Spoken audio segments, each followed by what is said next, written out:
Praise the Lord. Good morning. ప్రార్థన చేసుకున్నారా? ప్రతిరోజు కూడా ప్రార్థనతో మన రోజును ప్రారంభించాలి. అప్పుడే ఆ రోజులో ఒక గొప్ప విజయాన్ని మనం చూడగలుగుతాం. ప్రార్థన లేకుండా ఏ ప్రతికూల పరిస్థితిని కూడా మనం ఎదుర్కోలేం. ప్రార్థనే మన జీవితాన్ని మారుస్తుంది. ప్రార్థనే మనకు సాతాను కట్టేసినటువంటి సంఖ్యలను తెంచివేస్తుంది. ఉదయమునే లేచావు, ప్రార్థించావా? ఈరోజు ప్రార్థనతో నీ రోజు ప్రారంభించు. ఖచ్చితంగా దేవుడు నీకు గొప్ప విజయాన్ని ఇవ్వబోతున్నాడు. మహోన్నతుడా, పరిశుద్ధుడా, ప్రేమ కలిగిన మా దేవా, నీ ఘనమైన నామమునకు వందనములు తండ్రి. ఈ ఉదయకాలమును మేము ఈ విధంగా కలుసుకోవడానికి నీవు చూపించినటువంటి గొప్ప కృపకై వందనాలు.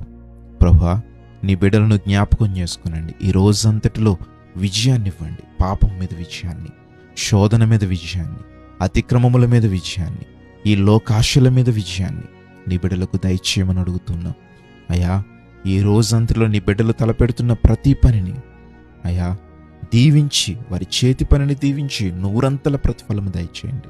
ప్రయాణాలు చేస్తున్నవారు, అయ్యా వాహనాలు నడుపుతున్నవారు, ఉద్యోగాలు చేస్తున్నవారు, నేల పంటల మీద ఆధారపడిన వారు, అయ్యా ఉద్యోగరీత్యా ఇతర దేశాల్లో ఉంటున్నవారు, ప్రభువా ఉద్యోగ ప్రయత్నాలు చేస్తున్నవారు, ఎగ్జామ్స్ రాస్తున్నవారు, చదువుకుంటున్న బిడ్డలు, అయ్యా గర్భిణీ స్త్రీలు, అనారోగ్యంగా ఉన్నవారు, ఆర్థిక ఇబ్బందులతో సతమతమవుతున్నవారు, ఇలాగూ ఎవరెవరు ఏ సమస్యను, ఏ అక్కరను నీ సన్నిధిలో మరి మొరపెడుతున్నారో ప్రతి ఒక్కరి అక్కరకు సమాధానమును, విజయమును, విడుదలను, విమోచనను అనుగ్రహించుమని ఈ రోజంతలో నీ బిడ్డలు తలపెడుతున్న ప్రతి పనిని దీవించి అయ్యా అందులో వారికి విజయమును, ప్రతిఫలమును దయచేయమని, బర్త్డేస్ జరుపుకుంటున్న వారు, వెడ్డింగ్ యానివర్సరీ జరుపుకుంటున్న వారికి నిండైన మేలులు కురిపించమని యేసు నామములో అడుగుచున్నాము తండ్రి. ఆమేన్.